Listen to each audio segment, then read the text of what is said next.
Hi, good morning. Good morning, everybody. You're not Ray. No, no, you noticed. That's great. That's great. Oh, so today with you, we have our awesome director, Dewey Thompson.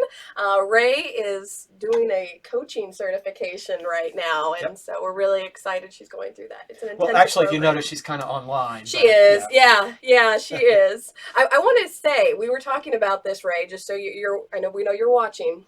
We don't know if you were really Ginger Spice. Like, we see you more as, who is it? Who's it? Victoria Victoria? Beckham. Yeah, whoever Victoria Beckham is. I Yes. don't remember what spice I she think was called, but I think her name was Victoria Spice. Oh, okay. Yeah. All right. So, but we love you and we appreciate you watching. And so we're excited for you all. Thank you guys for joining us today. Thanks for those who joined in the comments. Teresa, a Little Red Riding Hood, and having the big bad wolf. I think that's a great idea. I'm sorry they didn't get it.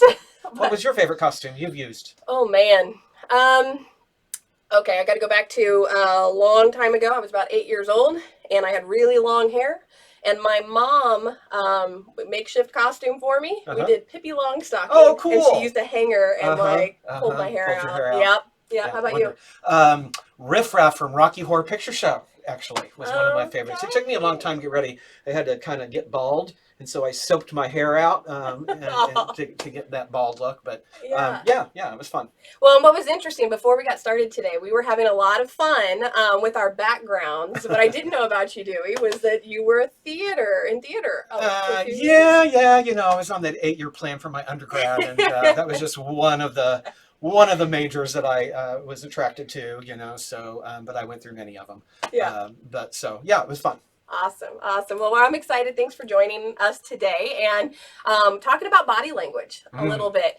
So while we're talking, as we kind of set the stage here for you all, please let us know. I'm seeing Karen said that she went as Raggedy Ann. Sister was Andy. That's a cool one. Yeah. It looks like we have a few other people joining us. Give us a shout out. So cute. Do you have a picture? Yeah, we would love to see a picture if you have that too. Yeah, I'll have to go find one, but it is at home. But I'll bring it in sometime. Awesome.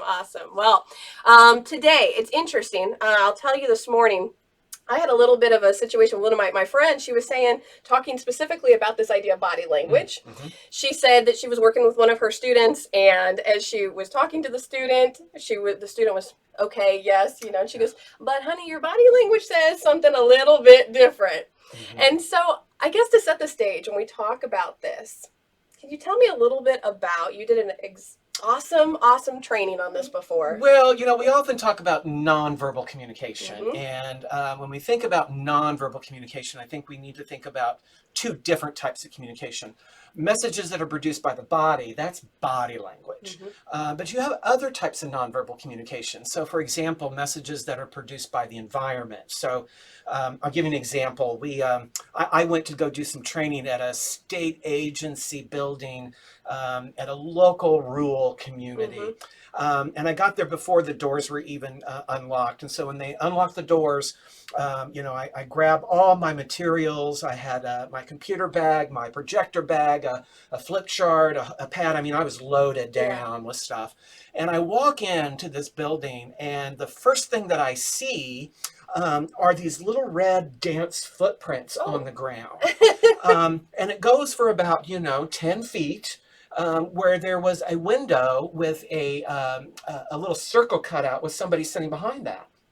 And so I thought to myself, well, that's the person I need to see, right? The receptionist. But because this organization thought I was too stupid to know that, they painted these little red footprints on the ground, right? And so when I get about, just about 3 feet away from the window, there's also a sign that grows up out of the ground, and it's in the shape of a stop sign, and it's red, and it says, "Stop!" Exclamation point, exclamation point, exclamation point. Wait until you're called. Not even please stop. It was just stop. Wait until you're called. So I stop. I look around. There is nobody else in this room other than me and the receptionist. And she immediately goes back to typing. And I was like, ugh. So about 30 seconds later, she finishes her typing and she looks up to me. And I remember this very clearly. These are the words that she said. She said, "What do you want?" Oh, yeah. So, when I walk into a place like that, those are messages Yeah. that really signify kind of what kind of experience I'm going to have here in this building, right?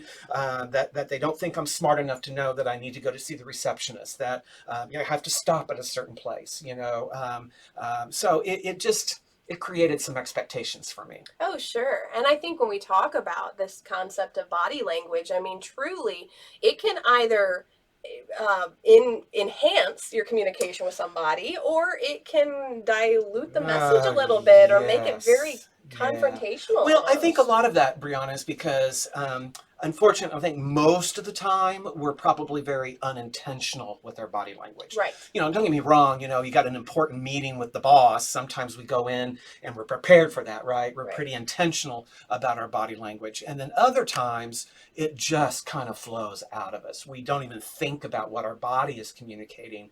And remember that our body can communicate one message, and our words and our verbal communication communicates something else. Absolutely. Yep. We were Yep. talking about the title of this workshop, even the fact that you're spot on. We are always, whether we're Oh, using yeah. words or not, silently communicating. Absolutely. You can sit in a room and with some of the people, not say a completely word, but you're still communicating through your body language. Absolutely. The other thing I would like to put off right off the bat is the idea that body language is also very cultural. So, what we're talking about today and what we're going to share with you today is really about kind of our culture here in the Midwest. But you see differences in body language, even, regionally across the United States. I even see it sometimes regionally throughout the state, the things that go on in the southeast part of the state versus the northeast or the northwest. But I will suggest that if you are working with folks who have a different background or come from a different culture or a different country, things like that. It might do you some well to get online and kind of maybe do a little research and kind of have an understanding of what their body language is about compared to yours, because that can be very, very different. Oh yeah, that's a great point. I'm sure you've probably experienced. I've experienced that before, where I didn't pay attention to what the cultural differences were there, and so it's important to be aware of those things. I think. Yeah.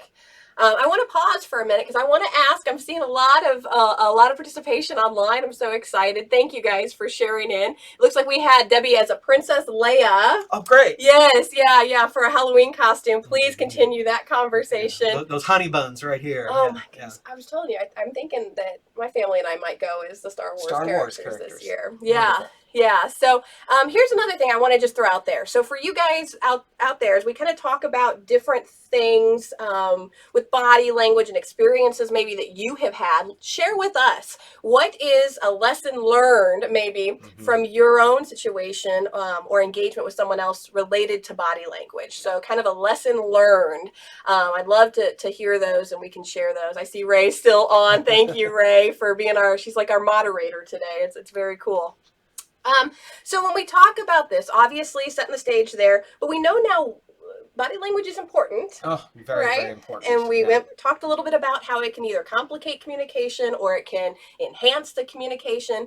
But there's some other elements to it, and it's that idea that, as we put on the video when we first started, people's impression of you, 7 seconds. Yeah, you make an impression within that first 7 seconds, right, of meeting somebody. So relationships. It can and even, with relationships that you have developed over your lifetime, sometimes people might be going through something different, so their body language, they might be worried about something like that. So it can really impact your relationships. Again, what comes out of your mouth might not necessarily be the same message that your body is giving to other folks. So it can really impact those relationships.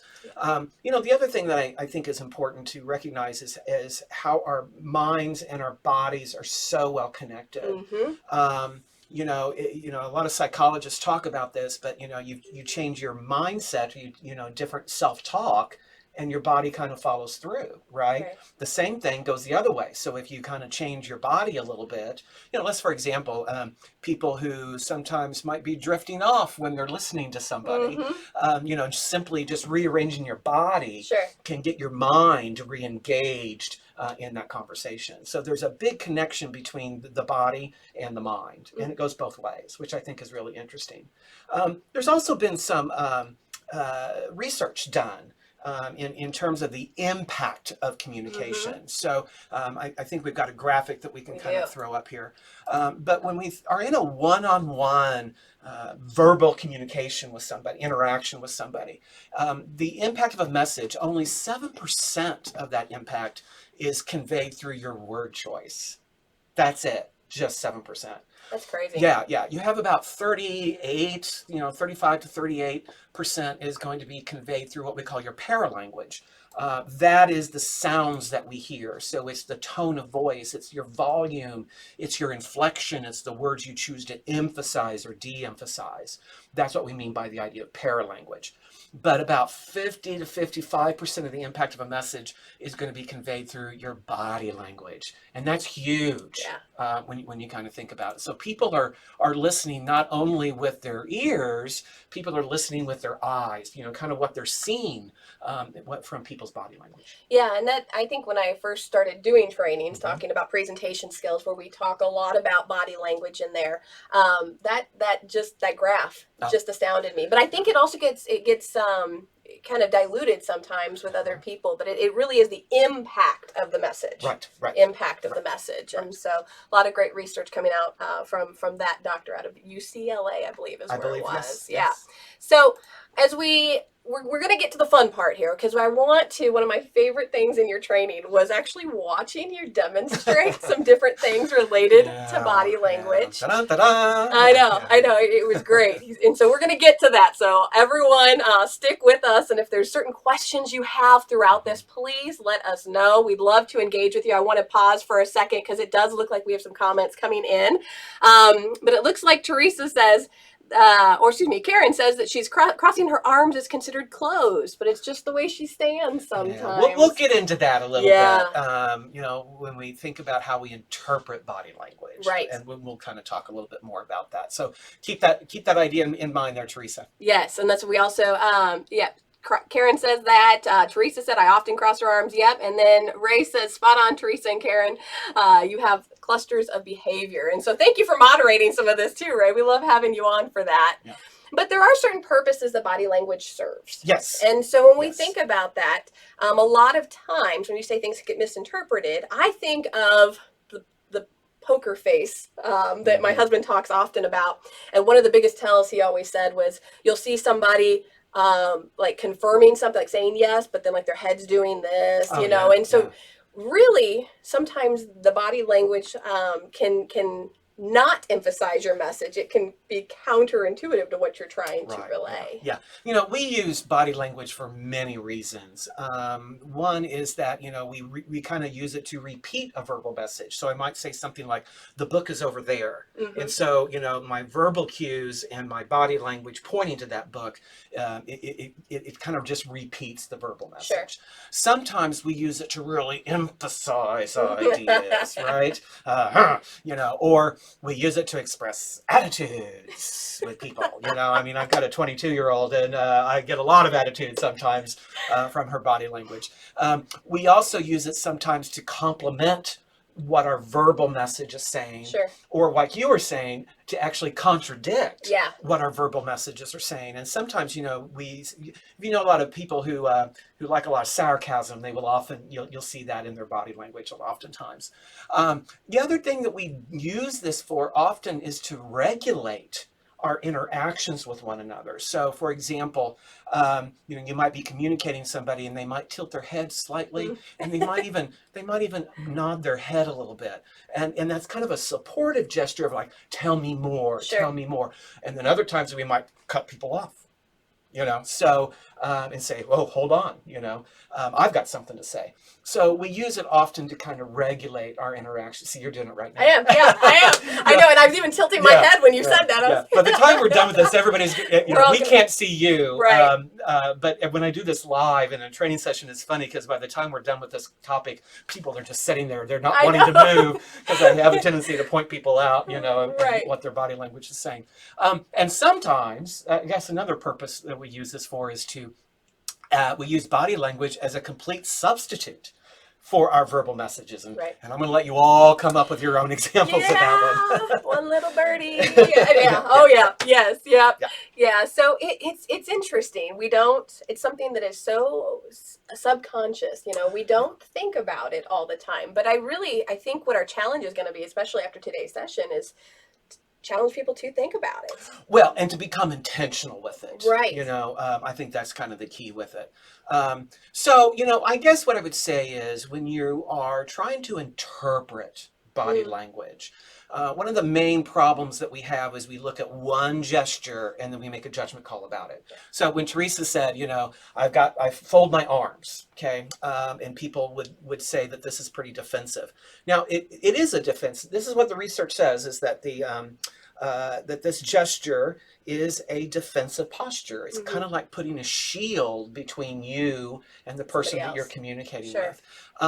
Just keep your distance, kind of thing. Right. Now, it can mean that, or it could mean that I'm cold. Yeah. Or it could mean that this is, like Teresa said, this is just a comfortable position. It's probably a habit that I've developed over my lifetime. And I find this just to be a very comfortable way to stand or to sit or whatever. Now, so you be very careful when you're trying to interpret body language, that you're not basing your judgment call based on one gesture. You have to look at all the different clusters. You have to look at the entire body and what the entire body is communicating. So for example, if I have my arms crossed, it could be cold, or this is just comfortable, or, I could throw my hip out, go like this, furrow my eyes, and go, now that says something different, right? Sure. This is a little bit more standoffish. This is a little bit more of that defensiveness. Yeah. But just standing like this, it might not necessarily mean that. So you have to look at all the different clusters of body language that you're seeing. Absolutely. And I think about that too, like even when you're sitting sometimes and you see somebody start crossing their arms, well, very often I do that when I'm cold. But then if I'm crossing my legs while I'm crossing my arms and I'm kind of leaned back a little bit more, probably not as engaged in that meeting. Probably not. Probably not. Yeah. Yeah. So, I'll go through some with you. Okay. That sounds great. So what I'm going to do is I'll just kind of go through these 5 channels of body language. And give you some ideas about what the research says. Okay, so again, I want us to be cautious here and be careful that just because what I'm going to tell you what the research says, that doesn't necessarily, because you have to look at all those gestures, right? The whole entire body. So let's start with the idea of body angle first. Okay, generally when you see people kind of lean in once in a while, and especially if they have kind of a tilt of the head, that kind of lets you know that this person is very interested in what it is that you're saying. Mm-hmm. But as you just mentioned, people who are kind of leaning out, could be a little disengaged with it. Let's also talk a little bit about the distance when it comes to body angle. You and I are kind of up here in this, little itty bitty studio doing this live, and so we have to kind of get close to one another. But we're pretty comfortable, again, in this part of the country, with our more intimate relationships. So husbands, wives, children, grandparents, parents, really close friends. We're pretty comfortable communicating with them anywhere between 0 to 2 feet. Okay.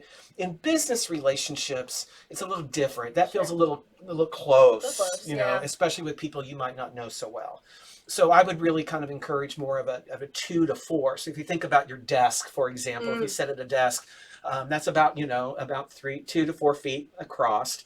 And that's more comfortable for people more in a business setting. For those of you who might give presentations and stand up in a meeting or stand up in front of a group of people and communicate with them, I would probably encourage anywhere between 7 to 10 feet between you and that front row of folks, okay? Because it can get a little uncomfortable for those folks if you're any closer to that in kind of those formal presentations. And there could be a reason then in those cases where you might want to get closer to somebody. Oh, well, we'll get to that. We'll get to that in a minute. Yeah. I guess some other things I would say about body angle is your posture is important. Especially from again, related to the idea of business here. But, if you all logged in this morning and you saw us standing like this, I've got a hunchback, I've got my shoulders forward, I've got this fig leaf kind of position, and I've even add a little, little wiggle, a little wiggle spin to it. I wonder how engaged you would be, because, that just lets you people know that I'm not that confident. Sure. At the same time, if you logged in and I stood in this very strict, military pose, and maybe even put up a little, little lift in my step, well, that lets people know that, hey, don't communicate, I'm in control, and those kinds of things. So again, I'm not saying that one's better than the other. I'm trying to get people to be very intentional about what their body language is about. I think that's a great point, because I did learn from my history at law enforcement that there were certain positions that you wanted to stand that were just more dominant. Oh, yeah. And that was one of them. That is one of them. To keep it there, or to keep your hands here even sometimes. Yeah. Law enforcement does a great training on body language because it sends subtle messages to the people that they're interacting with every day. Yeah, absolutely. And I think we haven't got there yet, but I'm going to just jump ahead and think about feet a little bit, because when I think of law enforcement, another thing you'll often see, and people always have asked me why, but they'll turn their foot out a little bit as if like towards an exit or towards, because you always have to be prepared to move quickly from a situation. And I think of that with theater. Was that pretty similar, I think, on stage? Well, yeah, some of the things, especially if you, again, get up and do a lot of formal presentations with folks, and you're not so used to it. Oftentimes what people do is they'll stand with their feet really close together, and, trying to be that real perfect person, with that perfect posture and that kind of thing. But if you stay like that, what you will find is that sometimes people will start, kind of, whoa. Yeah. So again, if you put your feet shoulder width apart and put one foot slightly in front of the other, that will prevent any of that kind of movement, the swaying. And so it's kind of the same principle, police are looking for an exit, that kind of thing. But what we're doing is we just want to be planted. Yeah, that's a great point. And I remember when I first started, Ray and I talked a lot. Shout out again to Ray. Thanks for being on. But we talked about that because I had a tendency to sway, and still being new in training, I think it made some sense. So I want to pause for just a second. I see some more comments coming in, Dewey. This is great stuff. It looks like Dewey's expressions. Ray loves your expressions still. He's honestly perfect person to have for these demonstrations. So I can't thank you enough for this. Sure. But yeah, it looks like Debbie said she was actually sitting there with her head tilted while you were talking about it. Again, people are going to be, by the time we're done, they're just sit there like that. Yeah. So another cluster of gestures that you need to look for is hands. We talk as human beings with our hands a lot. Yeah. And so it's one of those things that you have to be very conscious about. Again, be very intentional about it. Primarily, some things I'd like to share with you all is, we have a lot of palm up gestures, or we have a lot of palm down gestures. And you can see these in lots of different, like this, for example. This is more of a palm up gesture. Palm up gestures are a sign of openness, maybe even of vulnerability. Maybe even to somewhat submissive, so it's inviting, when you do palm up gestures. Palm down gestures are a lot more domineering, it displays a lot more dominance in what you're saying. So when you're communicating with people and they, over there or over here, or, they're doing some finger pointing, notice that the palm is down, right? The other thing is about closed palms. So this can be a very deceptive gesture. Okay. So if you notice, when little kids are lying to you, one of the first things they'll do is they'll put their hands behind their back. They'll put their hands in their pocket. And what the research says is it's like they don't want to show you the truth. They're trying to keep that truth hidden from you. And so they'll put them behind their back, or they'll put them in their pockets. So it can be a sign of, and again, not saying it always is, you have to read the whole body. Sure. But that could be a sign of deceptiveness. That's interesting. And I think of my 1-year-old at home now, and there There are times I'll see him and I'm like, open your hand, open your hand. Yeah. What do you have in there? And you'll see him stick it down to Yeah, the yeah, side. right, no. They don't want to show you what's going Yeah. on. Some other gestures that you will see. I don't know if any of you have people that like to use this gesture a lot. The finger steeple, Yeah. if you will. But this is often used. You will see this between somebody with a little bit more power and their subordinates. So when they're communicating. And it's very interesting that when they are giving information, their hands will be steepled like this, and they'll talk like this. But oftentimes when the other people are talking, and to maintain that sense of superiority and that power differential, you'll notice that they'll sometimes put they'll go like this and put their steepled hands like this, keeping them steepled, of course, but putting it down. But notice that it's more of a palm up gesture, right? But this is more of a dominating gesture, to do it like this. The other things we do with our hands is we touch our face a lot. Which we shouldn't be doing especially during the pandemic, but we do it often. Yeah. So you'll see people do this. I don't like seeing this gesture too often in my training because it reminds me that they're bored. However, I often see people that are doing a chin rub, or they'll put their finger up on their cheek.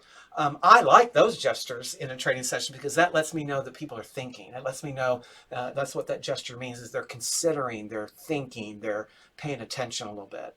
But as soon as that comes down here, and especially if the head comes down here, not so interested with that. And that's interesting you say that, because I think of an example of that. I was in a situation actually prior to my job at MTI interviewing, and one of the people in charge during the interview sat just like that the whole time. I immediately withdrew, because I thought, if that is how disinterested you are in retaining talent for your organization, I mean, that said enough. He didn't say a word the entire time, but that said enough. But that's what and you made a big interpretation of all that, absolutely, right? Based on what all you were saying. Absolutely. Yeah, absolutely. The other things I would probably suggest is what I call the hear no evil, see no evil, or speak no evil. And these are all very kind of deceptive gestures again. Okay. So we use these gestures when we are being deceptive with folks, when we're lying, but we also might use them when we think that the people we're communicating with are being deceptive to us. And you'll notice this, again, when you think about little kids, one of the other things they might do is they might hide their mouth. So you're talking to them and they put their hand over their mouth for some reason. And it's kind of like, again, trying to prevent that truth from coming out. We might hide our eyes in some way. We might tug on our ear a little bit. We might kind of touch our nose once in a while. But those are all kind of signs of deception, if you will. Like, we really don't believe what we're hearing, or, I don't know if I get that. I don't see it that way, or I think you might be deceptive with me. So those are, again, those hand gestures that we have when we're encountering our face and those kinds of things. That is, and again, I talked earlier about poker face, but that's what people look for. Oh yeah, because you're absolutely right. Just that is a key indicator of deception typically. Yeah. So this is great stuff, Dewey. Thank you. You're welcome. I'm seeing Karen came in. She says sometimes she's going to rest her chin on her hand, lean towards the screen to pay more attention on virtuals. Yeah. That's a good example of the mind following the body, or the body following the mind. So if you put yourself in a more intentional position, again, that kind of triggers your brain a little bit to pay more attention. Yeah, and it was actually, that was part of our trivia before the video, or before we got started today, was talking about, can your body follow your mind, and vice versa. And you mentioned it earlier, and we'll just reemphasize, yes. We are one whole being, right? And we're all connected, body, heart, mind, and soul. Absolutely. And I can think of when I was a student sitting in a training, that I would have to be intentional sometimes, because I didn't want my presenter to feel like I was disengaged, but maybe I was a little tired because I didn't get sleep the night before, and so I'd start leaning in, and as soon as I would lean in, or I would do this one here, then I felt like I was more open to hearing what he or she was saying. So. And your brain was more engaged. Absolutely. Well, synapses firing and connected and that kind of thing. Yeah, Yes. absolutely. Yeah. And so as we are thinking about it, again, if you guys got questions out there, let us know. Let us know what questions you have. Oh, Nancy says, this is amazing. So many things I have never thought of. Oh, good, So, good. Great job, I'm hoping Dewey. it helps. I'm hoping it helps. Yes. So another thing, which is kind of amazing to me, is that your face, okay, the human face, can make about 26,000 different facial expressions. Isn't that amazing? That is 26,000. incredible. What's more amazing to me, Brianna, is that there are researchers out there that are mapping actually all this out. studying You know, it, yeah. so if your eye muscle goes up this way and your lip muscle goes this way, it kind of means something. Now, if I asked you what 23,460, was, you couldn't tell me. No, sure. However, you as a human being, this stuff is learned at such an early age. So when you're a baby in your crib and you're looking up at your caregivers, you are reading their faces. Yes. And you're reading their emotions that come with those facial expressions. Yes. And so you learn this at such an early age that if I asked you what that gesture was, you couldn't tell me, but you would be able to recognize it when you see it. Sure. Okay. That's how ingrained and how habitual this body language information can really be. And it's interesting you say that because, one of the things I talk about in our supervisory series, which we'll talk a little bit about here at the end as well, but is that idea that you don't have to, when you think about communication with babies, and I thought about this with my own son, you don't have to sit there and say, baby, this means I'm angry. No, I mean, they just pick it up. They know. They yeah, pick it and up. it's incredible that we can, and that's why it is so important that we're conscious, especially if we have little ones around, because they are picking all that Absolutely. up. One other thing I would probably say about the face, though, is we like eye contact. We love eye contact. So make it. And as some of you may have been taught that if you don't like making eye contact with people, that you kind of look right above their heads. Here's what I'm going to say is people can tell. I can tell. Yeah. Oh, I can tell. If I look right above everybody's heads, you can tell that I'm not looking. So what we're looking for here is kind of like this inverted pyramid, if you will. So if you think about right here in the middle of your forehead down to your nose, you don't have to look people directly in the eye, but somewhere within that triangle is how we like to make eye contact. Now, this is another good example, though, of how different cultures see that differently. In some cultures, looking people in the eye is actually a sign of disrespect. Yes. Okay. So again, you got to know Yes. the people that you're communicating with, and you're communicating with folks who come from different cultures or different backgrounds. It would do you some well to get online and kind of understand their body language a little bit, so we don't miscommunicate or make assumptions. Yes. So be careful about that, but do make that eye contact with folks. And while we're on eye contact, I want to just emphasize that also in this virtual environment. That's hard. It is, and you can tell us because I'm kind of like this with you because I want to make that eye contact with you. At the same time, then I'm not making eye contact with the folks that are out there in virtual land. So it's difficult sometimes to do that. It is. So again, if you can, in our situation, I hope that we're frequently looking at the camera. Yeah. If you're the only one on the camera, then don't pay so much attention, and you're the one speaking, don't pay so much attention to what you're seeing on your screen. Pay attention to the camera. Imagine that camera itself is the person that you're actually communicating with. And that's great. And I'll tell you, one of the things we do here since we've started doing some more asynchronous trainings, and I love this, took this from Ray. Thanks again, Ray. To go ahead and actually put a picture or something right at your camera. Oh, yeah. And then that way your eyes are completely focused on that picture, and it gives you something to look at as opposed to this little tiny webcam. But turn your camera on if you can. Okay, if you can. In those I got to tell you, one time I was doing a training session online, and everybody had their cameras off. And it was very difficult then for me because I feed off of other people's, what I see from other people, whether they're confused or whether they're like, oh yeah, I get that. Or, and so that I get my energy from that. And so when I don't see people on those cameras, then it can really be difficult. Absolutely. Once in a while. Yeah. Yeah. And I know it is hard. I know bandwidth things and everything else, but when you can, turn your camera on, and be cognizant that this is what people are reading, because maybe we're not in an environment where we're actually using words to communicate as much. So now more than ever in these virtual environments, body language is important. Yeah, absolutely. Very important. So, okay, just a couple more things. Okay, all right. If we have time. Of course. Okay, so arms. Again, this tells us that what the research says is that this is kind of a defensive position. Okay, like putting that shield between you. You can also have the same thing with crossing your legs as well. Now, what's interesting about that is for a lot of women, that was how you were taught, right? To sit, with your legs crossed. And so be kind of careful about that, making that assumption, I guess, with folks. But you might also see partial arm crosses. So something maybe more like this. So it's not as much of a sturdy shield, if you will, but it's kind of more of a partial arm cross.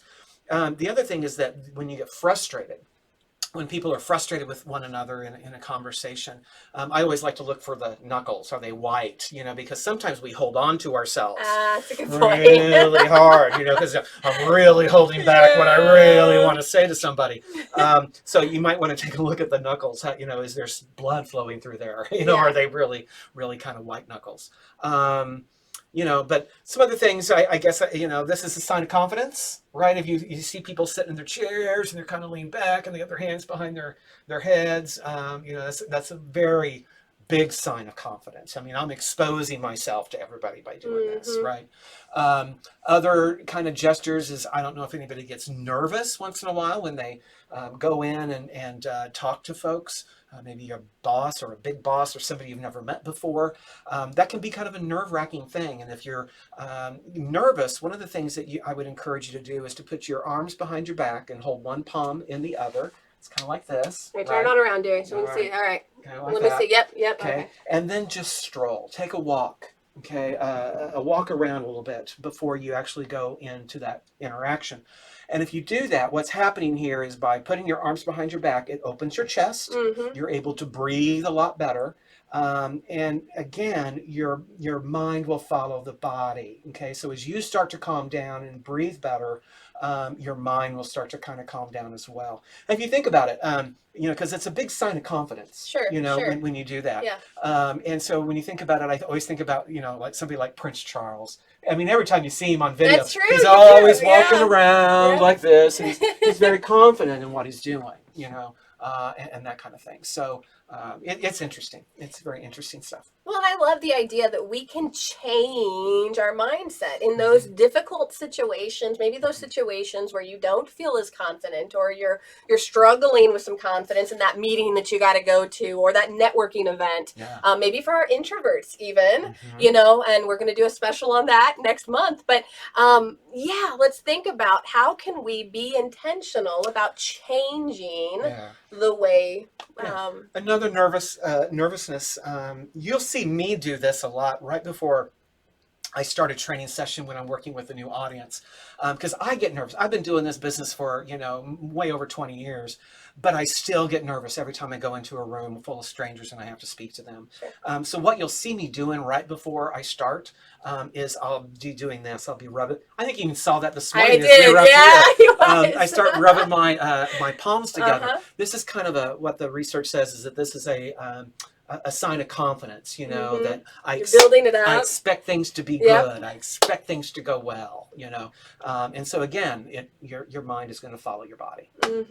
Yeah, so this, again, great tips for if we have any presenters out there, or like I said, any of those networking events, anything that you're maybe feeling a little unsure about. I think we have a question on here.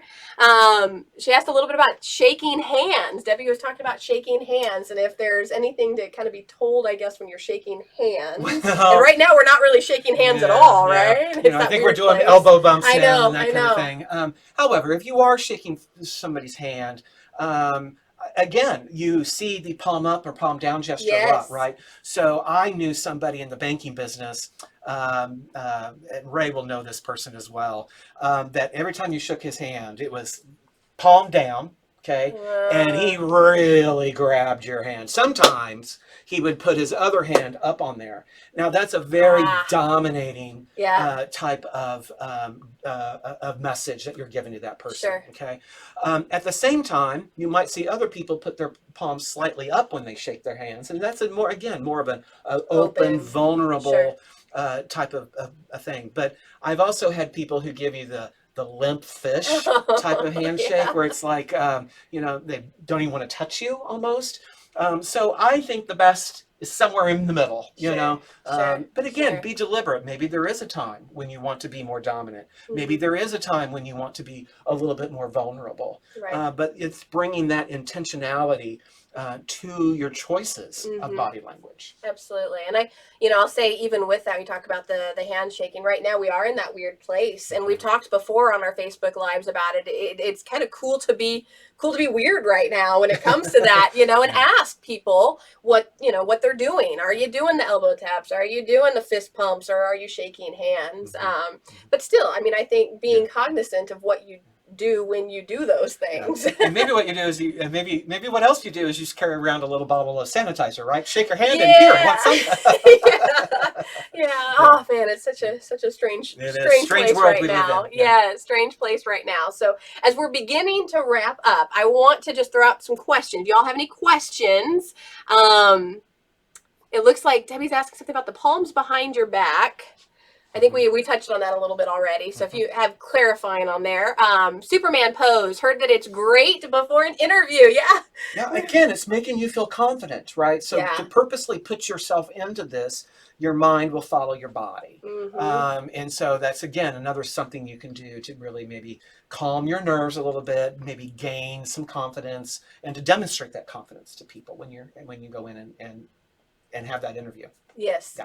I think that even in Ray did a blog this month in our newsletter, and she mentioned that when you talked about the lack of confidence on your career, and the Superman pose was one of our suggestions for that. So do your Superman poses. What about eye contact? So I think we touched a little bit on eye contact earlier, but just to revisit that, we talked about being aware of the culture. Being aware of the culture. And here in our culture, we like it. We want to look people in the eye. It's a sign of respect for folks, and so make that eye contact. Again, unless it's a cultural difference. Absolutely. And you mentioned, for those who might be difficult with, to think about that inverted triangle from the nose up to the forehead a little bit. So if you can't make direct eye contact, look within that inverted triangle. Yeah. Oh, Debbie, please don't apologize. I meant linking your palms behind your back when you're speaking or nervous, masking that your hands are shaking behind your back. Yeah, absolutely. Yeah. I another old trainer's trick, sometimes I have somebody in a training session that just isn't playing well with others. They might be taking the class down a different pathway. They might be kind of obstinate or whatever.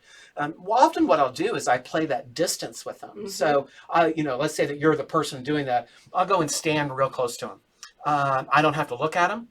I don't have to say a word to them. But by getting this close and invading their personal space, it is kind of shutting them down a little bit. At the same time, if I want to encourage discussion, I want to encourage people to communicate, then I got to give them a little bit of space, right? I got to separate them out, look them in the eye, and that kind of thing. But notice that when I'm looking you in the eye, I am completely shutting out the rest of that. So what I will often do then is I'll connect with you because you might be asking the question, and I want you to encourage your communication, but I'll slowly start to kind of go back and forth a little bit to make sure that everybody feels included in that conversation. That's a great idea. And I love that we also, when we train, one of the things, we work the room, right? So you move from, you don't just stay planted in one space the entire time. Don't go grow roots. Right.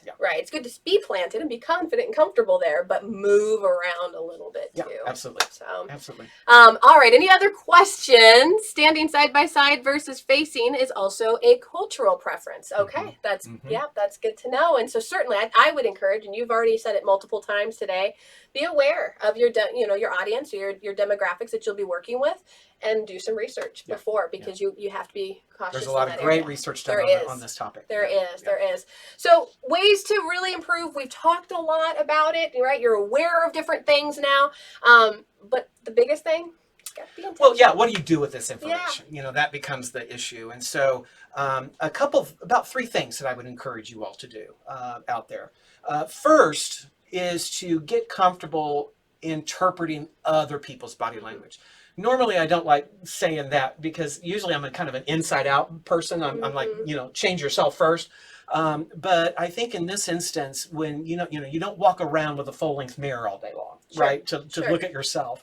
Maybe some people do out there. I don't know. But you know, so get good at interpreting others' body language. You know, throughout your day.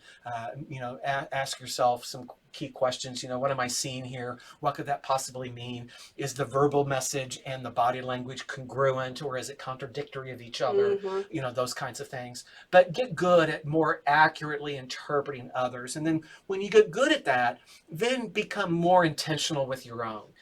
Think about who you're going to be communicating with. Think about those interactions, and be very intentional with your body language. What is your body saying to this person when you're communicating with them? And then to get really good at it, if you really want to improve your work with body language, there is a final step, and that's about managing the interaction in the moment, but in the moment in relation to that other person and their body language. Okay, so if any of you have been through some sales training, for example, they teach a lot of this kind of stuff there. So let's say that I'm a salesman and I'm giving my pitch to somebody across the desk, and this person is sitting back. You know, they're leaning back. They're not really. You know, paying attention, you know, that kind of thing. What a really experienced salesperson would do is to take out their product brochure or something, and they will hand it to that person. Why? Because then that person is forced, essentially, to come out of that position, receive that information. And again, your mind is connected to your body. So by having that person kind of change their body language, you're kind of inviting them to maybe their mind to change as well.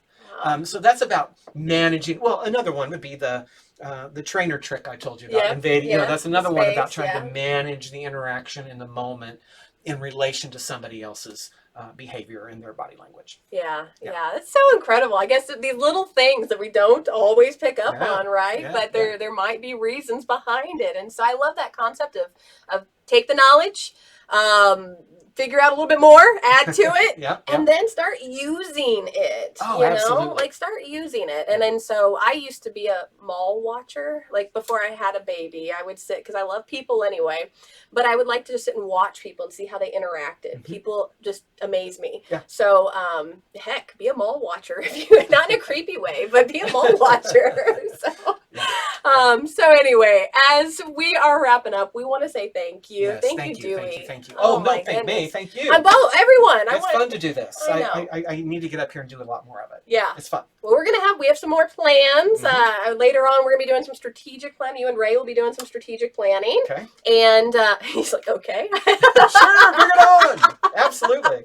And then next month, actually our next Facebook Live, just to kind of prep everybody out there, we had a great suggestion from one of our friends who had sent in an idea. She had asked about doing introverts in business and leadership roles. Yeah, interesting topic. Yes. Yeah, so we got some insight from her, and then actually Ray and her beautiful daughter Britlin will actually be back and coming on to talk about this. Because that's the difference, right? It is. I know. We've got an extrovert, and then we have an introvert. Right. That will be fun to see. Yeah. Yeah. So tune in November 4th for that one. That will be our next Facebook Live.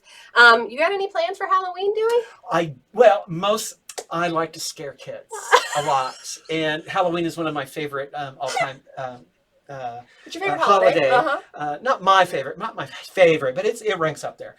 So I've got a lot of scary clowns in my yard right now, and so I loved having the kids come by and handing out the candy. I didn't do it last year because of the pandemic, so I got them back out this year, and I actually even added more scary clowns to my collection. So I bet I have about 9 or 10 of them, life-size, scary clowns all throughout my yard, and they're, one's on a tricycle, one's on a dog cage, one's climbing the column up to the house. So you were very creative. A lot of fun. A lot of fun. A lot of fun. Very creative. You make a lot of these. Like you put them all together. Handmade. Very creative. Very creative. So we're so grateful to have such a creative and knowledgeable leader. So thank you again, Dewey. And thank you all for tuning in today. It looks like Karen said she likes to scare her office mates. Oh, yeah. A lot of fun. Yes. A lot of fun. If you all have any topic ideas, send those in. We have the links in your episode or your description here for Facebook Live. And any final thoughts? I'll use Ray's. Go be great. There we go. All right. Y'all take care.